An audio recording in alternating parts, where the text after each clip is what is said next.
Okay, bienvenidos, welcome, bienvenue to the IDC Docker podcast on the waterfront, where we will know a little about our leadership, our people, the ranks, all the people that participate in our sector, in our organization.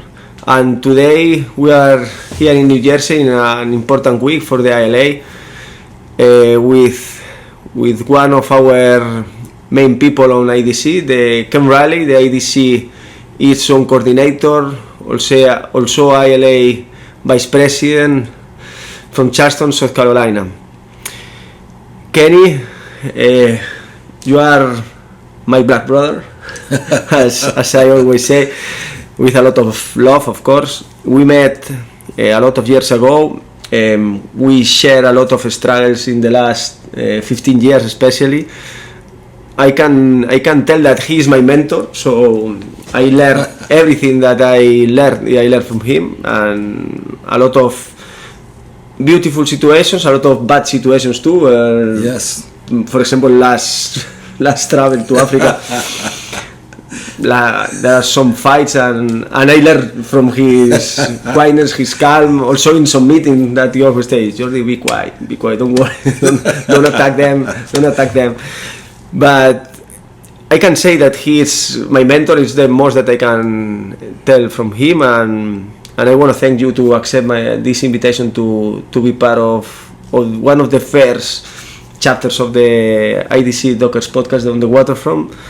And welcome to. Thank you. Glad to participate. Okay, so let's start with the interview. Kenny, how many years you been in the Porsche? I just thought about it this past week. I will soon begin my 50th year. 50. Wow, how things have changed. A lot has changed in 50 years. Absolutely. You see all the evolution from the containerization, all the evolution from the union, no? Because you started so young. In the docks, and at the union level, a lot of things have changed. Of course, yes. When I started straight out of college, waiting on some job opportunities right there in Charleston, and decided, well, I was not going to leave Charleston, so. I had job offers in Washington, D.C. and Virginia, but I was not leaving home, so I decided that I would just go to work on the docks with my father until some job opportunities came my way. But after about 2 weeks, 3 weeks working on the docks, I knew I was home. There was no need for any corporations or anything to call me. I was where I needed to be. That was with the working class, working hard every day, and then became very interested in the union administration within my first year. So within my first year, I was nominated and elected to office in Charleston to the executive board. So with 21 years old? That was within my first year. That was in 1978. Wow. When I first got elected. Yeah. Wow. Yeah. Wow. Yeah. Wow. And so it's been a step up, from executive board member to recording secretary, out a few years, then vice president, out a term, then president, and it's been 25 years serving as president, and like they say, the rest is history. Yeah, it's history. You're a legend. You're a legend. The fact is that you have a lot of challenges on your life. No, I want that you explain us a little about the Charleston 5 struggle, because it was a critical moment, and I think that together with the Charleston 5 struggle and together with the Liverpool defeat is where we created this movement of the International DOCKWORKERS Council. But explain us a little about Charleston 5.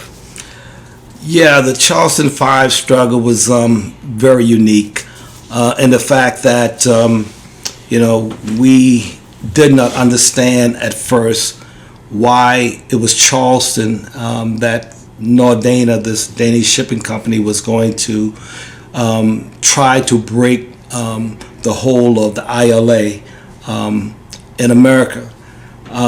We soon, after getting into the struggle, realized that it was because where we were geographically located, in particular in the American South, and we found out that even the president of Nordana and others knew that if you were going to try to go non-union and break the ILA stronghold, it was going to be in the South, where workers are promoted as third world workers, to the extent that we are some of the most productive workers in the world, but we in fact earn at least 27 to 32% less than the national average in America. So we found out that they knew a lot about our culture, our weak disposition, our music, our food, everything they needed to know about workers in the South, that we were not heavily unionized, that we are very easy to compromise and to try to get along instead of fight. And so that's why they chose Charleston, because at the same time there was 3 ports that was being called upon. One was Baltimore. They were not going to try it in Baltimore. Charleston and Houston. And because Houston represented the South Atlantic and Gulf Coast District, that's where our headquarters were, so they did not want to try there.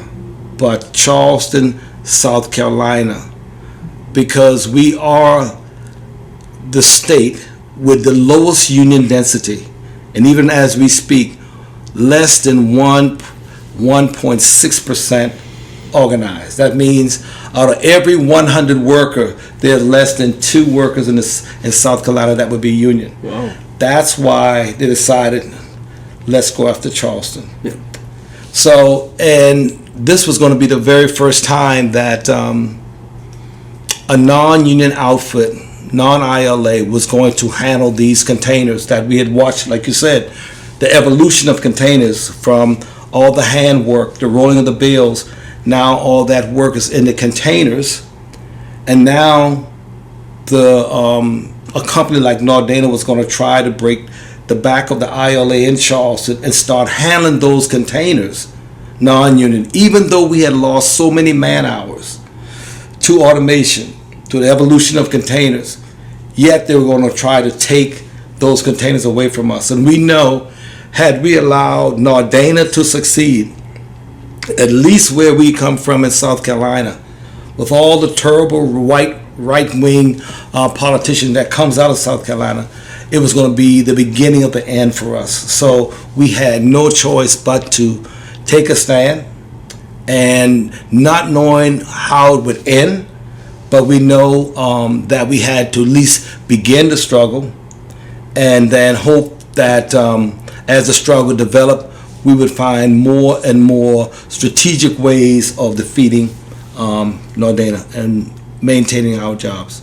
Yeah, wow. Mm-hmm. Wow. This was in the 90s, in the 95. This actually started in about 99. 99 and then into 2000 is when we actually got into the big battle with the cops. Yeah. That night, that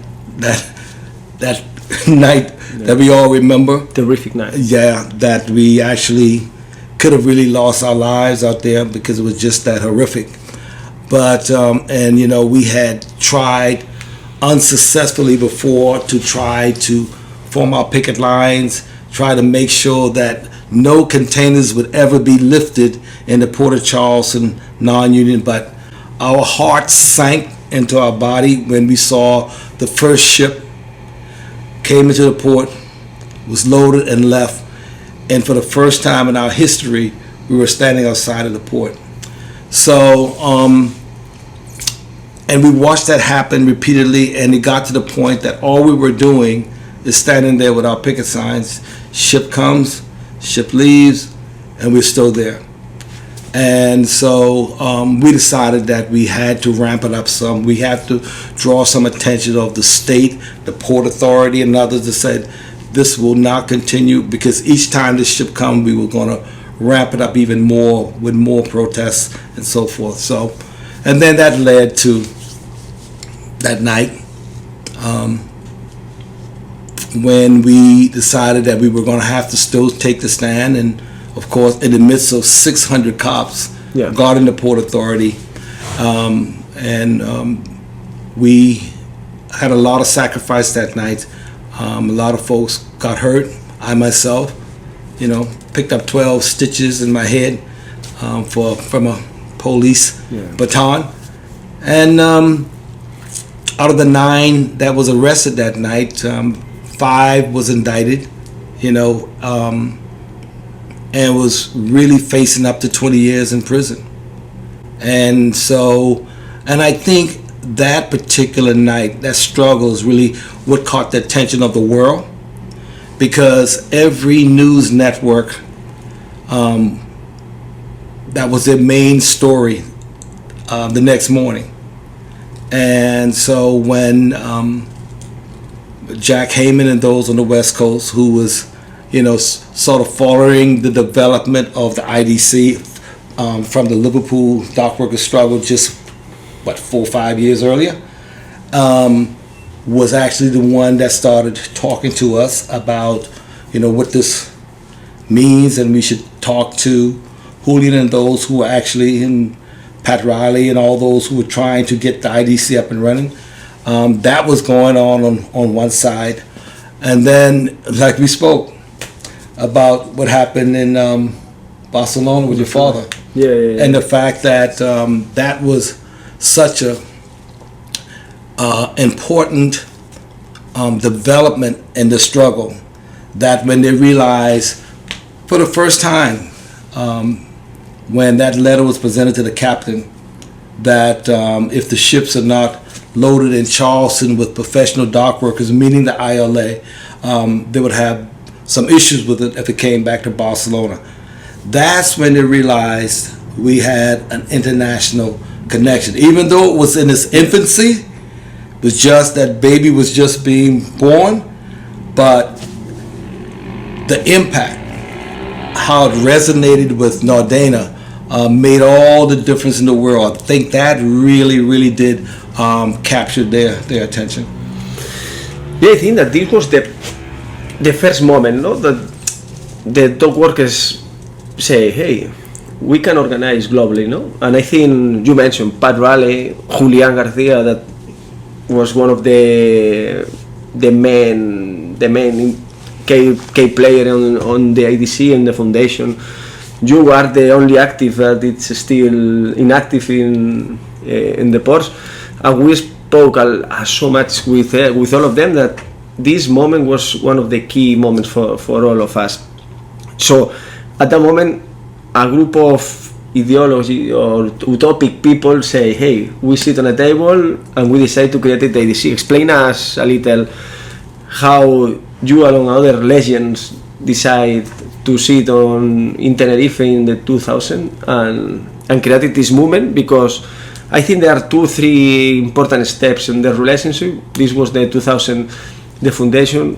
In 2011, when we met in Manhattan with Harold and Dennis, you remember, and, yes, and all the ILA after a lot of years they decide to affiliate to IDC. And the other important point, I think, that now, especially now that we are in the States, is the change in the relationship between the ILA and the ILWU, that you bring a key role with that, and and we know what we did in the last 7 years along other people. But there are 3 steps in the States that has been a big change, no, for everybody. A tremendous change, and it's all been for the good. The relationship that we all have globally now did not come easily. There was a lot of pushback. Prior to, let's start with the original signing of, and the chartering of the IDC. We were there in Tenerife when a lot of that took place. And as you can remember, there was only 3 ILA locals that was involved, and that was there. That was Pat Riley, local 273, St. John, St. John, Canada, and there was Eddie McBride, out of Savannah, Georgia, local 1414, and myself out of Charleston, 1422. And I understood, because of what we were going through, and we desperately needed support of more than the ILA to win the struggle, because quite frankly, I was not well liked by the administration at that time and didn't even get a response early on to that struggle. And when we were beaten in the street that night, I didn't get a call from the ILA, and the whole ILA administration was right there next to our port in Savannah, Georgia, for a MILA meeting. That's the MILA, a Management ILA Healthcare Program. Not one phone call. The first phone call I got was from the ILWU and the person of Lawrence Thibault, Jack Heyman, and those from Local 10. And so, and in the office when they called happened to have been the All Japanese Dock Workers Union from Japan. So immediately this global participation in a local struggle became so real to me, because at this point I'm on the receiving end of calls and solidarity coming in. Even though it was not coordinated, even though it was not yet organized, I could see the value. So when I was invited to come to Tenerife for the formation of the IDC,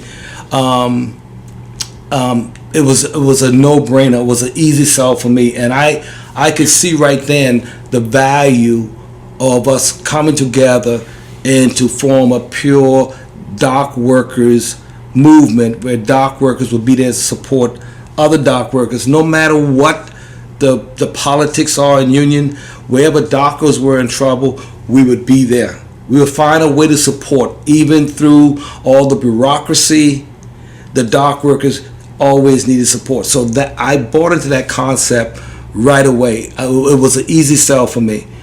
And of course, when we tried to put in resolutions at our conventions to try to have the ILA to join a pure dock workers movement, there was resistance. Yep. There was resistance, a lot of resistance from the former administration, and but we kept on putting in these resolutions over and over again, because if we were going to be in an institution whereby one union is infringing upon the jurisdiction of another, what good is us to be in the same house of labor when we don't support one another? Yep. And so we got, and it wasn't until the current administration and the person of President Howard Daggett, who understood, heard our message, and said, when he gets elected, if the members through our Longshore Workers Coalition supporting the IDC, if he was elected, then he will join and that Dockers movement. He called it that Dockers Union. And of course, we waited for those 4 years to expire.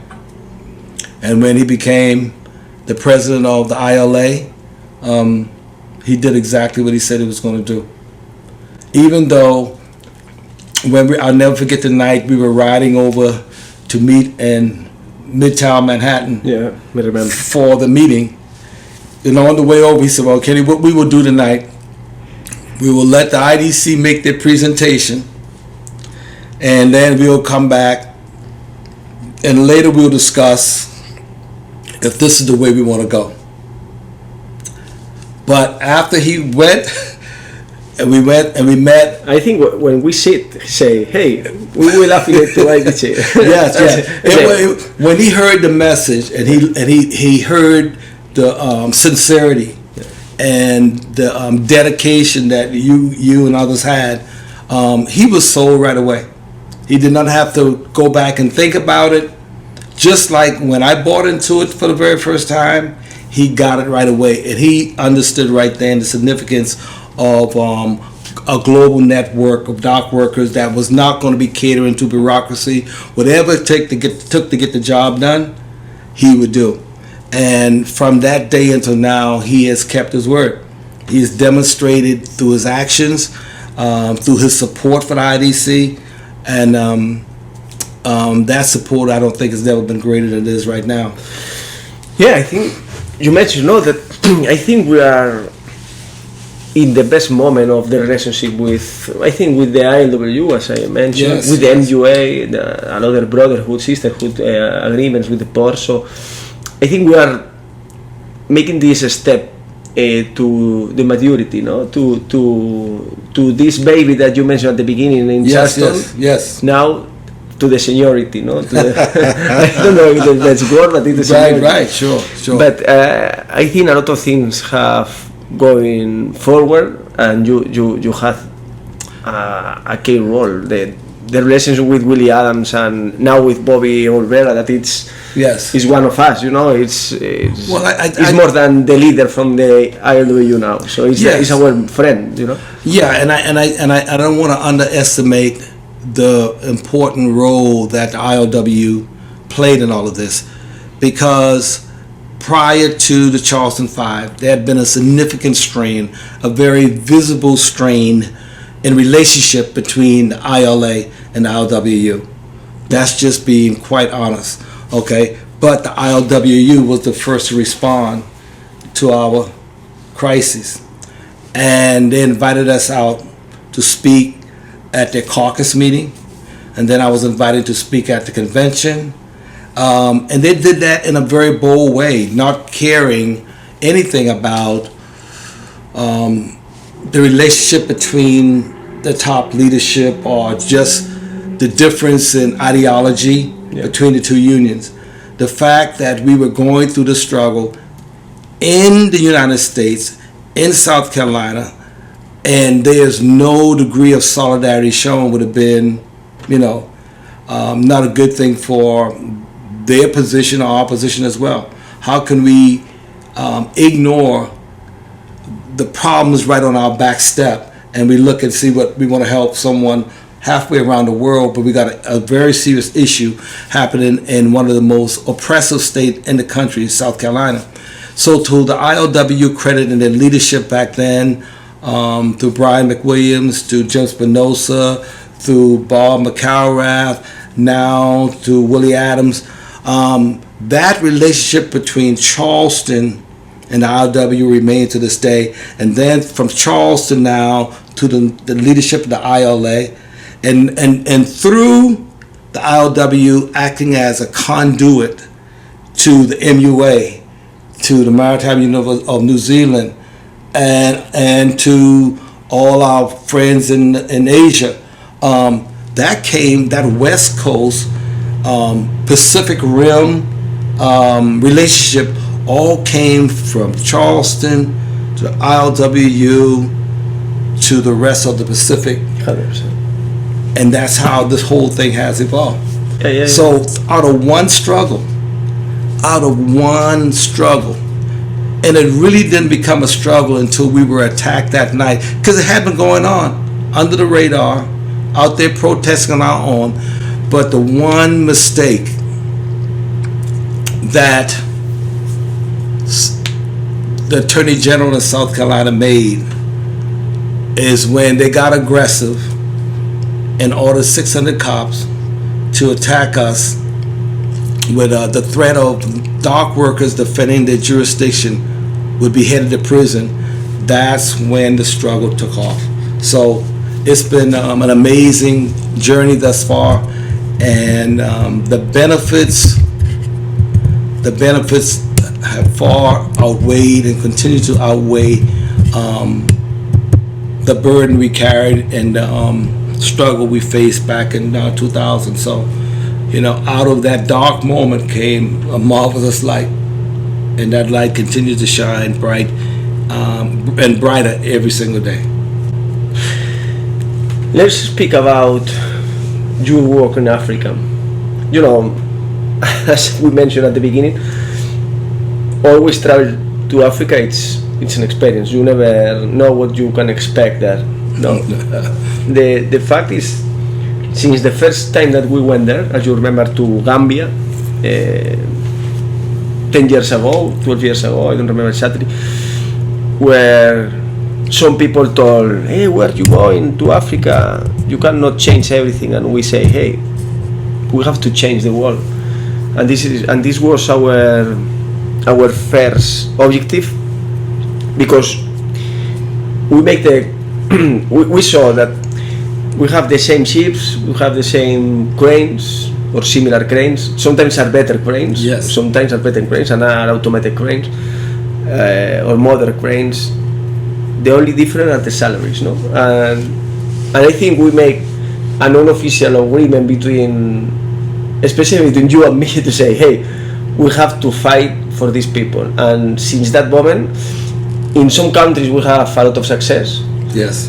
And I can mention Senegal, Ivory Coast, Gambia, a lot of good victories in some of these countries, in Mauritania, in Guinea.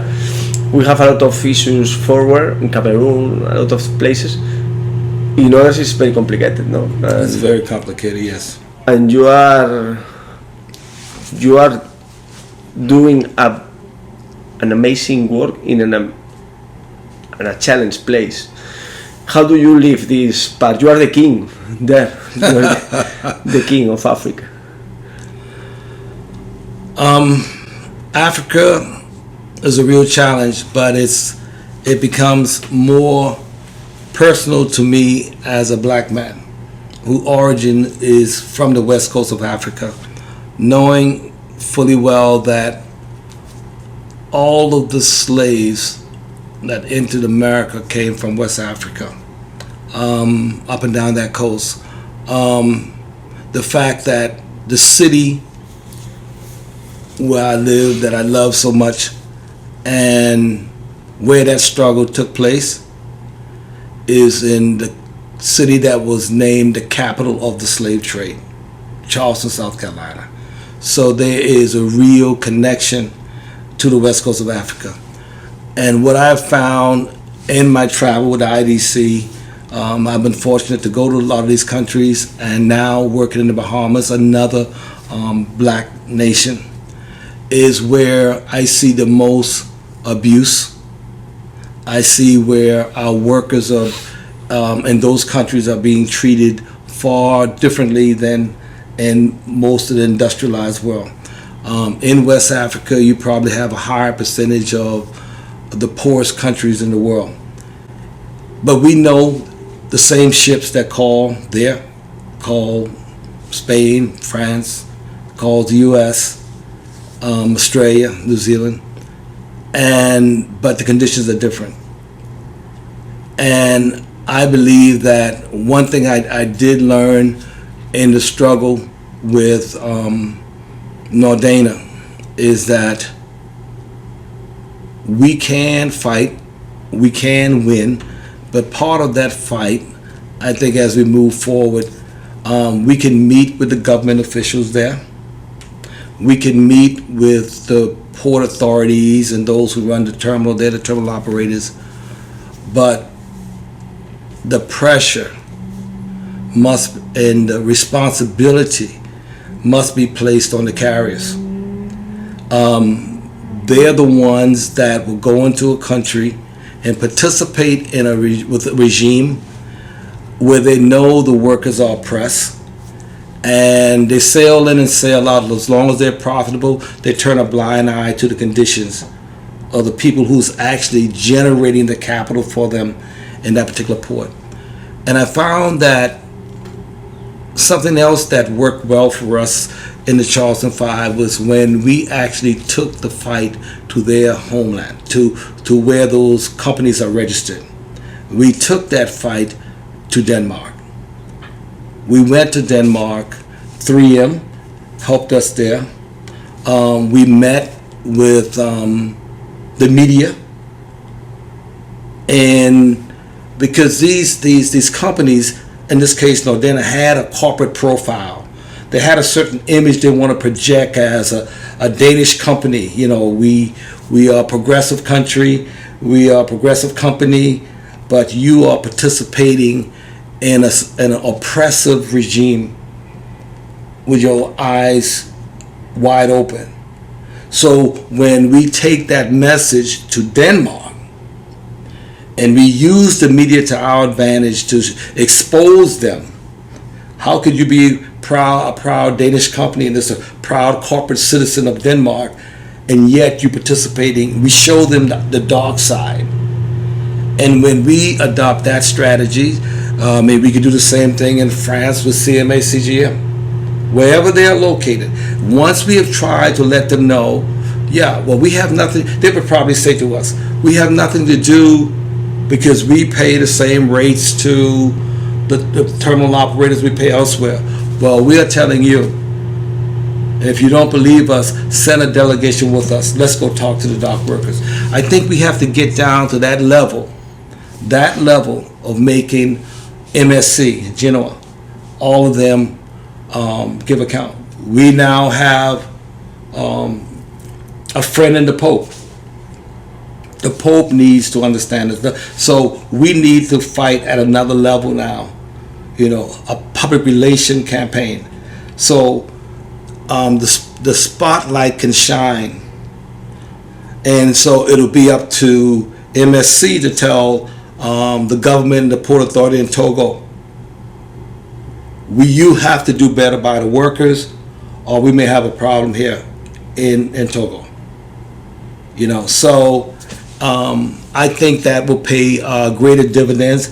That's not to say we don't continue to do what we are doing, but certainly our target must be those that are transporting the cargo in and out of the country.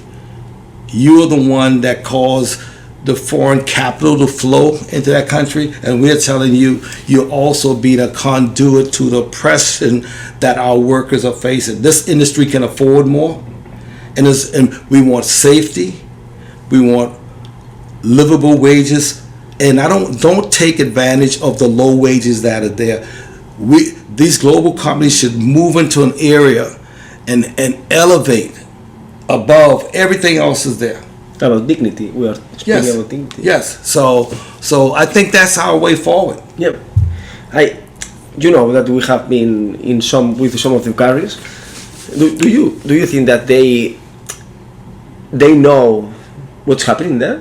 Yes. I mean, do you think the general director of CEO from APM, for example, or MERS or CMA, knows that his guys in Togo or in Ghana, they have to pay their own clothes to go to work? Do you think they know, or it's an issue of the local manager? Because sometimes, as we know, we demonstrate, that sometimes are the local managers or the local government who take the money from his own people. Sure, but that's what I'm saying. And if we know it, they know it too. They have to know it, yeah. But they can demand differently. They can have as a condition of their continued relationship that we have some type of oversight, some type of way to audit your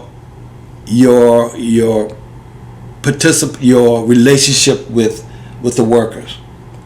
So if you increase our rates, how does that translate to more for the worker? And that is something, and if they want proof, I'm sure we can provide them a lot of proof. So either they support that kind of exploitation or you don't. Yeah. The answer is either yes or no. And if you don't support it, and we've shown you that it's going on, what do you as a corporation, what are you willing to do to try to address it? Because if there's any type of adjustment that has to be made in the shipping industry, rates going up, or the cost of fuel, or environmental concerns that are now hitting some of these shipping companies, they make the adjustment. They do what's necessary to meet the challenge so they can remain successful and hold the position as number one, number two, number three in the world, rather than scrapping old ships, buying new ships, putting in, we don't like to hear, automated way of tracking or whatever. They will meet the moment, and we are saying to you, one of the most important element to your success is the worker, and we have a challenge there. You need to approach that the same way and with the same determination you put forward to solve any other problem you have. We're telling you this is the problem. Yeah. Address it. And first, before you can address it, are you even willing to address it? If not, we're going to build a campaign around you on this issue. We're going to take it to every human rights outlet we can do. We're going to take you on one at a time. And maybe if we take on one, before the others would not want to go through that. So what they're going to do, they're going to start making reforms before we can turn our attention on them. And I think that's the way the world has to know. The next step, Yeah, they have to know. Well, of course, we have a lot of challenge, Yeah. We have the challenge of automation, we have the challenge of the yellow unions, the regulation, the racism that still exists in a lot of parts of the world. But we have a lot of challenges, but we have a lot of victories. And sometimes we think we have won that struggle, okay, let's go to the other one. And we didn't celebrate, It happened with the Charleston, the Leatherman terminal now. Yes. This is one of the biggest victories of the history for the dock workers. And okay, we won. We go to the now we're here. We go to the master contract. In Australia, we go to the fight against the administration or against Cube. So sometimes I think that as an organization we have to also to celebrate the good moments, no? But of course we don't used to do. Speak a little about IDC. What is your views about the organization? How we have Deborah, we have been speaking a little about. We have been talking about this in the interview. What is your views about the future? How do you is your views about that?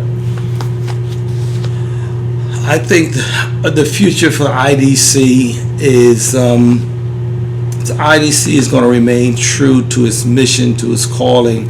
There'll always be work ahead for us. Like you said, there'll always be challenges, and the more we transform the IDC, like what you're doing now with the podcast and others, so that message gets down to every rank and file member, that support will be there when we need it. You generate more interest. You make folks more aware, and folks, there may be some sleeping giants out there that just need to be awakened by.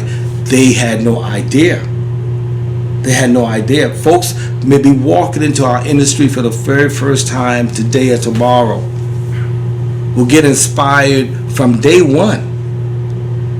And you know what? They bring with them a lot of gifts and talent when they walk in the door. And some of the technological skills that I see some of these young folks possess today, it's incredible. It's incredible. So, like I said, for me, my story, there was no job opportunities for me when I first graduated, not in Charleston. I go to the docks, and I started working for about 3 weeks.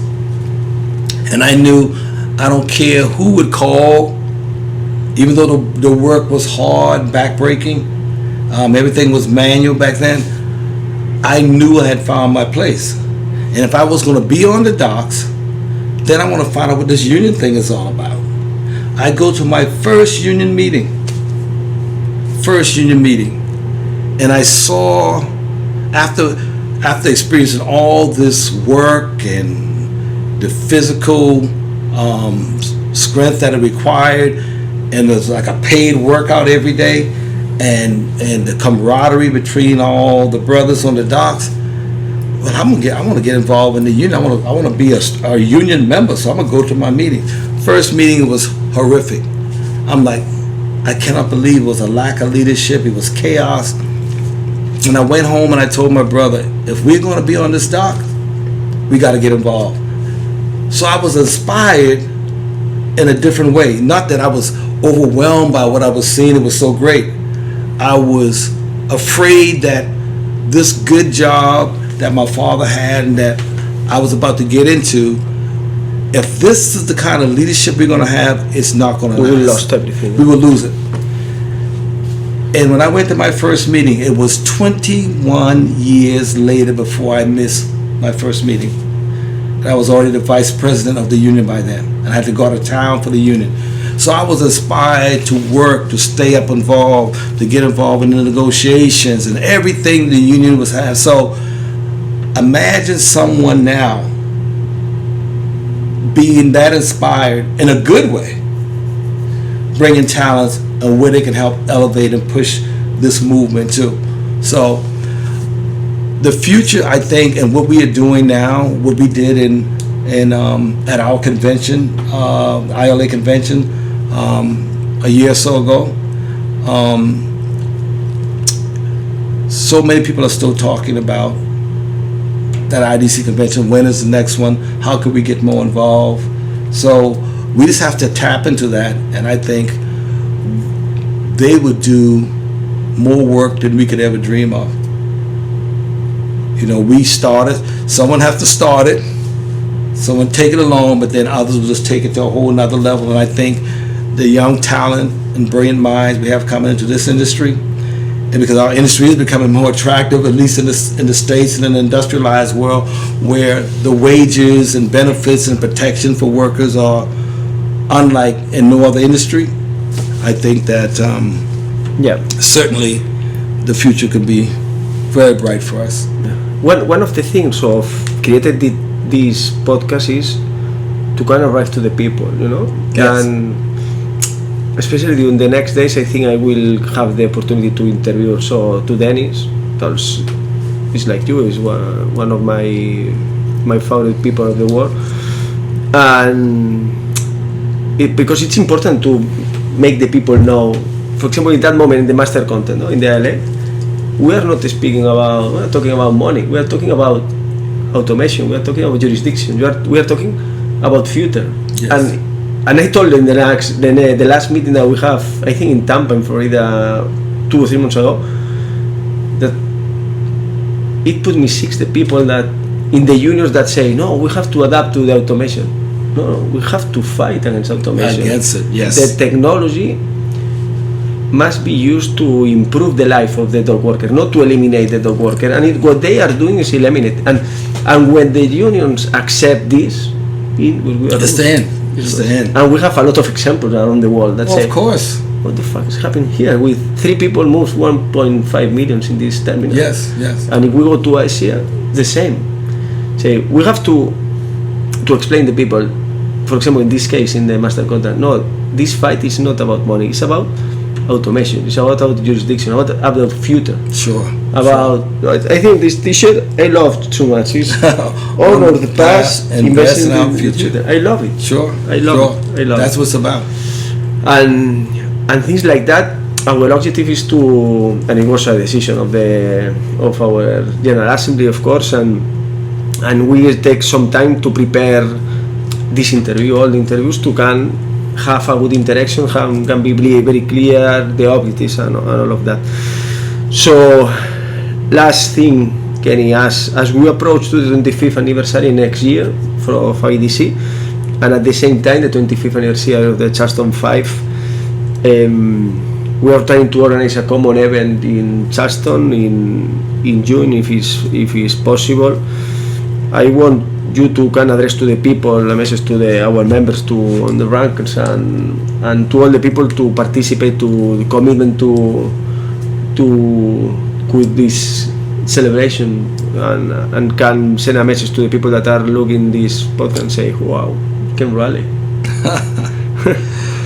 Well, yeah, I think that will be an unbelievable event, I believe, to celebrate the 25th anniversary of the IDC, along with the 25th anniversary of the Charleston 5, and one of the most significant victory that the IDC played a role in, and actually helped to get that victory across the finish line. So yeah, to plan an event in Charleston, June of next year, we certainly would want to invite the whole world to come to Charleston. It's a great city. It's one of the best of the world. It's a great city. After Barcelona, of course. Well, listen, only thing I know, if you Google travel and leisure, you will see which city is the number one city for 12 straight years in a row. Wow. And but you pay for that. Charleston, you South pay Carolina. For that. I pay for the magazine, but I mean, it's already printed. I don't pay for the printing of the story. So, but it's a wonderful city. June will be a perfect time of year to come. The significance of that will be unbelievable. And to have that victory in the face of a governor who said they were going to fight us to the gates of hell, in the deep south, in the belly of the beast, and to show that labor is even strong, even in South Carolina, with support from all over the world. Come to Charleston next year to celebrate two historical achievement in the dock workers movement. Thanks, Kenny. We take the invitation. I will be there for sure. So. Absolutely. We're going to work on the venue and start planning the program. But the first thing would be to work on the venue, to get the dates out so folks can lock the dates in, and then we'll build the program to make it a very exciting week in Charleston. Perfect. Yeah. So that's the end of the podcast for today. For, as I mentioned at the beginning, for me, Kenny, and I told you privately, and sometimes you know my family, you know my kids, my parents, my sister, that makes you crazy sometimes, my niece. So thanks, you are one of the best persons that I have met in my life, really. Your commitment with ADC and with me especially, and your honesty, all is an inspiration. You are my mentor, along with Dennis. You are in the same level, so thank you. And before leave, I want to make you a present, because I am not very fan of Barcelona's team, but I know that he's one of the best after Celta de Vigo is one of the best teams of the world. This is the t-shirt of the Football Club Barcelona from my city. So, and this is one of the best players at the moment. This guy is 17 years old and it's making crazy matches. Wow. So, and this is, I am not very fan of this team, but I will. Some people will kill me for I will for make you. So this is the end of the on the waterfront, the Dockers podcast, the ADC Docker podcast, and hope you all enjoy this beautiful interview with Super Kenneth Riley. And remember that if we are together, it's impossible to fail.